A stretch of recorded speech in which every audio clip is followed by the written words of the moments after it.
Good morning. How you guys doing? It's Mike back with the thought of the day on December 23rd, 2024. First, I want to give honor and praise to Ahaya Shor Ahaya, Bashem Yeshaya, Rawakadash, the Father, the Son, and the Holy Spirit in Hebrew. Then I'd like to open with the serenity prayer. God, grant me the serenity to accept the things I cannot change, the courage to change the things I can, and the wisdom to know the difference. May your will, not mine, be done. Today I want to talk about when the desires get you in trouble. When the desires get you in trouble.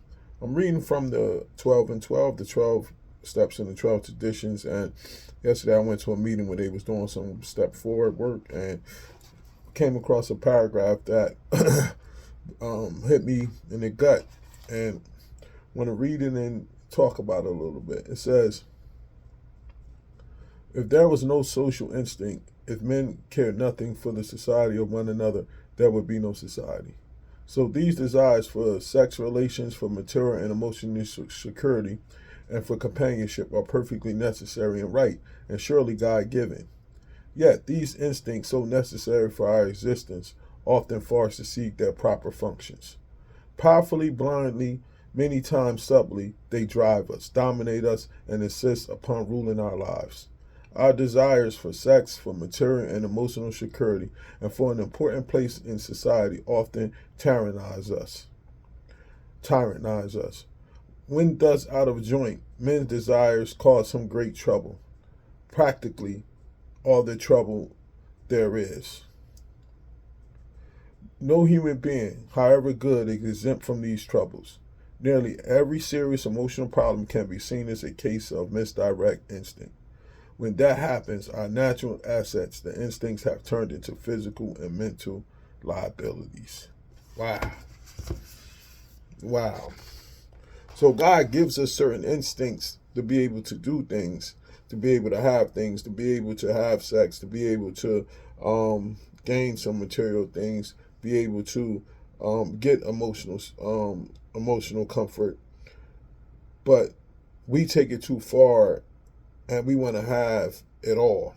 You know what I'm saying? I know for me, I definitely took it too far in my life, and chasing those things became my focus of life, and I forgot that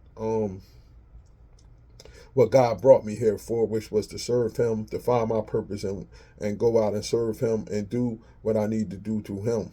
I took it upon myself to chase those things, the sex, the material, the power, the emotional companionship, just chasing, and blindly thinking that you winning because you got 3 or 4 girls, because you got cars, because you got this, because you got that. Blindly thinking of winning, but in essence, I was really losing because I was going farther and farther and farther away from Him.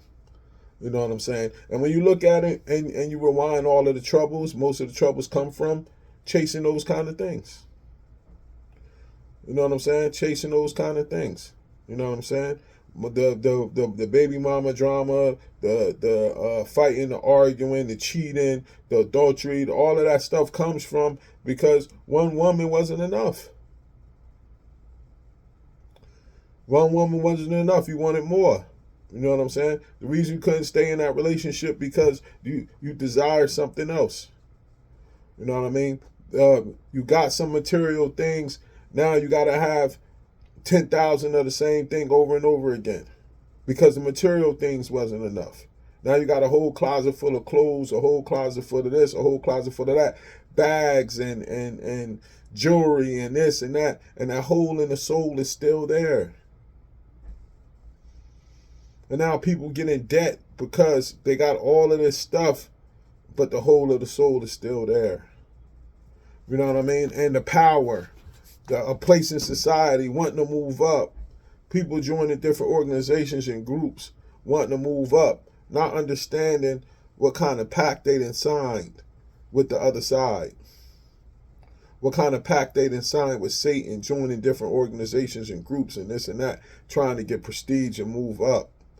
You know what I'm saying? Wanting to be into this and wanting to be in that, not understanding the different kind of oaths and things of that nature. Like, stuff is real, man. It's always a price to pay when you want to chase all these carnal achievements You know what I mean? And I was a victim of that. Not even a victim, I was a participant. I wanted to do it because I thought that's what it was, because that's how I was raised by different mentors and certain things. This what status means. Not understanding that my whole purpose here is to fear God and keep his commandments and follow what he wants me to do. I had no idea that that's what I was here for. I thought I was here to chase what I wanted, the lust of the world. And I forget about when the adversary took Yeshua and showed him all those kingdoms and said, you can have all of this. All you got to do is follow me. And that's a decision that we're going to have to make in this life, that he's going to offer everybody that decision to follow him, Satan, or die to all of that stuff and follow the Most High. You know what I'm saying? And just reading that brought chills through me, because when I talked about it in the meeting yesterday, I had some kids there, and I said I wish I knew and I could have had that in my heart when I was their age, because my life probably would have been a little different. I wouldn't have had to go through a lot of things I went through, because most of the hardship came from chasing those desires. Most of the hardship in my life came from chasing those desires, because I wanted more and more and more. This is Mike. Enjoy the rest of your day. Shalom.